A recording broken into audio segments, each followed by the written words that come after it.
Footage of a controversial New Zealand-led raid in Afghanistan has been released publicly for the first time, showing people being shot from helicopters. The United States has released videos and documents to the journalist Nicky Hager, who in the book Hit and Run claimed civilians were killed in the botched SAS-led operation. It comes just weeks after Mr Hager's co-author, John Stevenson, told RNZ he now believed there were insurgents in the village during the raid.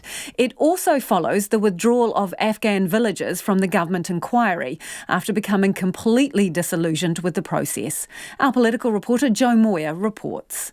The previously secret footage shows 3 men, not visibly armed, being fired at while climbing a hill.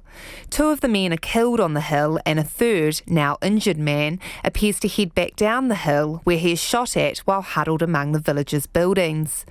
Earlier footage shows 2 of the men carrying weapons, appearing to be a rifle and a rocket-propelled grenade launcher.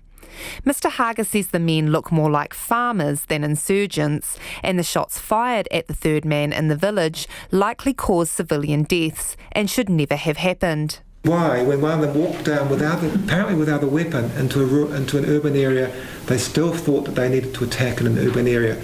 The scary insurgent group had shrunk down to 1 wounded person who didn't seem to have a gun walking into the middle of an urban area, civilian residential area, and the justification for firing had evaporated by then. The release comes amid a government investigation into claims made in the book Hit and Run that 6 civilians, including a child, were killed and 15 were injured in the late-night raid on 2 villages in Afghanistan in 2010.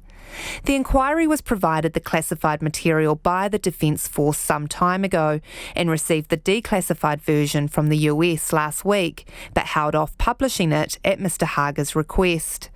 Both Mr Hager and the inquiry have stopped short of publishing all the footage, saying in the current climate, post the Christchurch terror attack, it wasn't appropriate to show people, particularly of a Muslim faith, being killed or wounded. Mr Hager says the Defence Force's version of events is that insurgents were seen gathering weapons and villagers present were being used as human shields.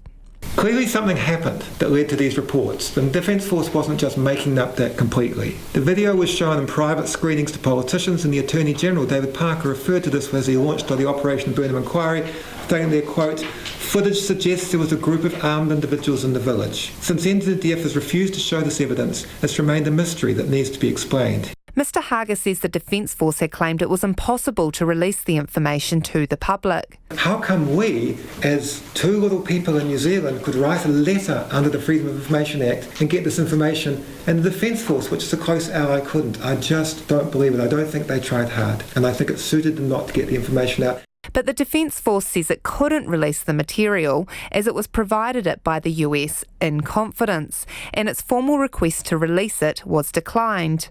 A spokesperson for the US Embassy has confirmed that further footage relevant to Operation Burnham remains publicly unavailable due to concerns it may undermine future operations.